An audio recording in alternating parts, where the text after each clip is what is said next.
নমস্কার সকলকে, আমি তোমাদের গার্গিদি। Welcome to notebook. আজকে একটা ভীষণ গুরুত্বপূর্ণ এবং এই মুহূর্তে দাঁড়িয়ে WBCS 2024 পরীক্ষার যারা অ্যাসপিরেন্ট আছো তাদের জন্য বলতে পারো মোস্ট ইম্পর্ট্যান্ট ইনফরমেশন নিয়ে আমি আজকে এসেছি। সেটা হচ্ছে, তোমরা যারা WBCS পরীক্ষার অ্যাসপিরেন্ট আছো, 2024-এর পরীক্ষা কবে হবে, কবে ফর্ম ফিল আপ শুরু হবে, এই আশায় বিগত 2 বছর ধরে অপেক্ষা করে আছো। প্রচুর পড়াশোনা করছো, প্রিপারেশন নিচ্ছ, কিন্তু কোথাও না কোথাও এক্সাম ডেট বা এক্সামের কোনো পার্টিকুলার খবর না পেয়ে আলটিমেটলি তোমরা সেই উদ্যমে মাঠে নামতে পারছো না। তো এই সমস্ত যে কি বলবো সাসপেন্স যদি বলি, তো তার অবসান আজ থেকে 2-3 সপ্তাহ আগে হলো, যখন ফাইনালি WBCS 2024 পরীক্ষার একটা মানে সঠিক তথ্য আমরা পেলাম যে না চলো এবার অনলাইন ফর্ম ফিল আপ শুরু হবে। পরীক্ষা যেটা বলা হয়েছে যে মার্চ মাসে 2026-এর হবে, কিন্তু যেটা যেমন হয়, যেমন হয় না যে প্রত্যেক খারাপ সময়ের পরে একটা ভালো সময় থাকে, ঠিক তেমন ভাবে কোনো ভালো খবর পেয়ে অত্যন্ত ভালো খুশি হয়ে যাওয়ার ক্ষেত্রেও মনে হয় মানে মাঝে মাঝে যে এই রে আবার একটা কিছু খারাপ ঘটে যাবে, এবং সেরকমই কিছুটা কিন্তু আমাদের এখন বর্তমানে তোমাদের ফেস করতে হচ্ছে। এবং সেক্ষেত্রে আমি যদি বলি যে আহ তোমাদেরকে যেভাবেই বোঝানোর চেষ্টা করি সেটা সঠিক হবে না, বা সেটা হতেই পারে না সঠিক। কারণ 18ই নভেম্বর থেকে ফর্ম ফিল আপ শুরু হয়েছে, অনলাইন ফর্ম ফিল আপ, এবং অনলাইন ফর্ম ফিল আপের ক্ষেত্রে এবারে নজিরবিহীন ভাবে পিএসসির যে ওয়েবসাইট আছে সেই ওয়েবসাইটে কিন্তু সমস্যা ফেস করছে অ্যাসপিরেন্টরা। মানে অদ্ভুত সমস্যা। আমি নিজেও যেহেতু বহুবার, আমি তোমাদের অলরেডি শেয়ার করেছি, আমি নিজে প্রায় 6 থেকে 7 বার ফর্ম ফিল আপ করেছি। 2 বার ফাইনালি সাকসেসফুল হয়েছিলাম, একবার গ্রুপ সি তে এবং একবার গ্রুপ এ WBCS এক্সিকিউটিভে। তো এই এতদিন ফর্ম ফিল আপের মধ্যে কখনো আমি এরকম সমস্যা ফেস করিনি যেটা এবার অ্যাসপিরেন্টরা ফেস করলো। অদ্ভুত অদ্ভুত সমস্যা, যেটার কোনো এক্সপ্লানেশন মানে সেই সমস্যাটা যে কেন আসছে সেটা আমি বুঝতে পারছি না, বা আমি কাউকে বোঝানোর জায়গাতেও নেই।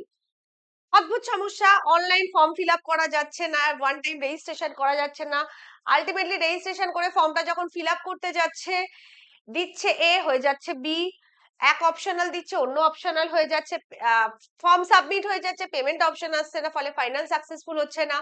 গ্রাজুয়েশনের মার্ক এক দিচ্ছে, হয়ে যাচ্ছে অন্য, নাম এক দিচ্ছে, হয়ে যাচ্ছে অন্য, টিকিট টিকিট মানে ঠিকানা এক দিচ্ছে, হয়ে যাচ্ছে অন্য, মানে বিভিন্ন সমস্যা, যার ফিরিস্তি নিয়ে যদি আমি বসি তো সেটা শেষ হবে না। এরই মধ্যে প্রচুর তোমরা অ্যাসপিরেন্টরা আমাকে বিভিন্ন ভাবে যোগাযোগ করেছো, ফোন করেছো, আমি সত্যি কথা বলতে কাউকে কোনো রকম আনসার দিতে পারিনি। এবং লাস্ট 1 সপ্তাহ ধরে তো আমি মানে হোয়াটসঅ্যাপ বা মোবাইল ফোনে কোনো রিপ্লাই দেওয়ার জায়গাতেই ছিল না, যেহেতু আমার মা ভীষণ অসুস্থ ছিল। তো আজকে ফাইনালি আমার মাকে সিসিইউ থেকে ট্রান্সফার করা হয়েছে জেনারেল বেডে। তো আমি ফাইনালি মনে হলো যে না, এই 1 সপ্তাহ ধরে যেহেতু কারোর আমি ফোন বা মেসেজের কোনো রিপ্লাই দিইনি, তো আমার মনে হলো যে আমার একবার এসে তোমাদের সাথে একটু ইন্টারাক্ট করা উচিত। এবং দেখো আজকে একটা ভালো জিনিস পেলাম। তো আমাদের অনলাইনে অ্যাপ্লিকেশনের ডেট ছিল, সবাই জানি আমরা, 18ই নভেম্বর থেকে 9ই ডিসেম্বর, এবং অদ্ভুত ভাবে আজকে আমরা দাঁড়িয়ে আছি 5th অফ ডিসেম্বরে, এবং আজও অবধি সঠিকভাবে কিন্তু সার্ভার চলছে না। কমিশন বা পিএসসির তরফ থেকে বলা হয়েছিল 1লা ডিসেম্বর থেকে ওয়েবসাইট ঠিক হয়ে যাবে, বাট স্টিল 1লা ডিসেম্বরের পরে ইভেন আজও অনেকে ফর্ম ফিল আপ করতে গেছে, তাদের সমস্যা হয়েছে।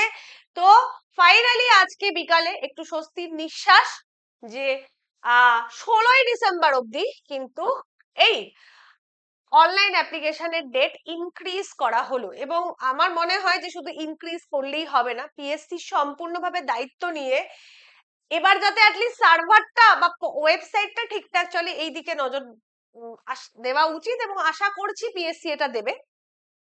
কারণ 16ই ডিসেম্বর অব্দিও যদি একই রকম সমস্যা সার্ভারে চলে তাহলে তো আর কিছু বলার নেই। এবং এডিট উইন্ডো সেটা কিন্তু 19শে ডিসেম্বর থেকে 23শে ডিসেম্বর অব্দি খোলা থাকবে। এটা হচ্ছে ওভারঅল বক্তব্য। তো যারা অ্যাসপিরেন্ট আছো তাদের জন্য বলবো একটু ধৈর্য ধরে যাও, যারা এখনো ফর্ম ফিল আপ করোনি তারা আরেকটু ধৈর্য ধরে যাও, একটু দেখে নাও, ঠিক আছে? অনেকে অনেক ছোটখাটো প্রশ্ন করেছো, তার মধ্যে একটা খুব পার্টিনেন্ট প্রশ্ন যেটা আমাকে 2-3 জন কল আমি রিসিভ করেছিলাম যাদের তারা করেছো, সেটা হচ্ছে এবারে আমাদের ওবিসি তোমাদের অনেকেরই কাস্ট চেঞ্জ হয়েছে, মানে অনেককে আগে ওবিসি বি ছিলে ওবিসি এ হয়েছে, পরে বা এবিসি এ ছিলে বি হয়েছে, এই সমস্ত কিছু ইস্যু হয়েছে, ঠিক আছে? তো সেক্ষেত্রে তোমরা ধরো, আমি একটা যে যে প্রশ্নগুলো আমি পেয়েছি শুধু সেগুলোরই উত্তর দিচ্ছি। ধরো তুমি ওবিসি ছিলে এ, হয়ে গেছো ওবিসি বি, ঠিক আছে? তাহলে এর আন্ডারে ধরো যে কাস্ট গুলো ছিল এক্স ওয়াই জেড, এখন এক্স ওয়াই জেড সেটা বির আন্ডারে হয়ে গেছে, কিন্তু অনলাইনে ফর্ম ফিল আপ করার সময় তুমি যখন ওবিসি বি সিলেক্ট করছো তখন কিন্তু তোমার এই এক্স ওয়াই জেড কাস্ট গুলো ওবিসি বি আন্ডারে দেখাচ্ছে না, পুরনো ওবিসি এর আন্ডারেই দেখাচ্ছে। এর ফলে অনেকেই কিন্তু রিভ্যালিডেট তোমাদের কাস্ট সার্টিফিকেটটা করার পরেও তোমরা কিন্তু সঠিকটা ফিল আপ করতে পারছো না। তো এক্ষেত্রে আমি যেটা একটা ইনফরমেশন পেলাম, সেক্ষেত্রে পিএসসি অফিস থেকে নাকি বলা হয়েছে যে তোমরা পুরনো, মানে তুমি যদি আগে ওবিসি এ তে তোমার সাবকাস্টটা আগে যদি ওবিসি এ তে ছিল, আপাতত সেইভাবেই ফর্মটা ফিল আপ করে দাও। পরবর্তীকালে নাকি অ্যাডমিট ডাউনলোডের সময় একটা অপশন দেওয়া হবে, সেখানে তুমি তোমার কাস্টটাকে এডিট করতে পারবে। তো এই ইনফরমেশনটা আমি পেলাম, এটা তোমাদের সাথে শেয়ার করছি। আর একটা ইস্যু তোমরা অনেকে ফেস করছো, সেক্ষেত্রে এক কথা বলবো যে ওবিসি সার্টিফিকেটের ক্ষেত্রে যে ইস্যুইং ডেট, সেইটা তোমরা বলছো কোন ইস্যুইং ডেটটা দেবে, ওবিসি সার্টিফিকেট ইস্যুইং ডেট দেবে নাকি এনসিএল বা non creamy layer certificate issuing date দেবে? সব সময় যে মেন ডেটটা সেটা হয় ওবিসি সার্টিফিকেটের যে ডেটটা সেটা দেবে, এনসিএল এর ডেট দেবে না, ইস্যুইং ডেট হিসেবে ওবিসি সার্টিফিকেটের ডেটটা দেবে। আর একটা হচ্ছে ইডব্লিউএস ক্যাটাগরির ক্ষেত্রে মনে রাখবে, ইডব্লিউএস এখন তোমরা যে সার্টিফিকেটটা তোমরা রিসেন্টলি বার করেছো সেটা কিন্তু 25-26-এর 25-26-এর ইডব্লিউএস সার্টিফিকেটটা কিন্তু তোমাদের আপলোড করতে হবে, ঠিক আছে?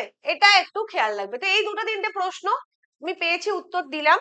আর যদি কারোর কোনো প্রশ্ন থাকে কমেন্ট সেকশনে জানিও, আমি চেষ্টা করব উত্তর দেওয়ার, কারণ তোমরা যে প্রশ্নগুলো আমাকে করবে সেগুলো আমিও প্রথম ফেস করছি, তো এই কারণে উত্তর খুঁজে দিতে সময় লাগবে। এই দুটো তিনটে প্রশ্ন ছিল যার উত্তরটা আমি পেয়েছি। আশা করব এবং আমি পিএসসি বা কাছে অ্যাপিলও করব, আপনারা যেমন ভাবে ডেট বাড়িয়েছেন ফর্ম ফিল আপের লাস্ট ডেট, তার জন্য আপনাদেরকে ধন্যবাদ যে আপনারা স্টুডেন্ট বা অ্যাসপিরেন্টের সমস্যাটা বুঝেছেন এবং সেই জায়গায় দাঁড়িয়ে এন্ড ডেটটা বাড়িয়েছেন।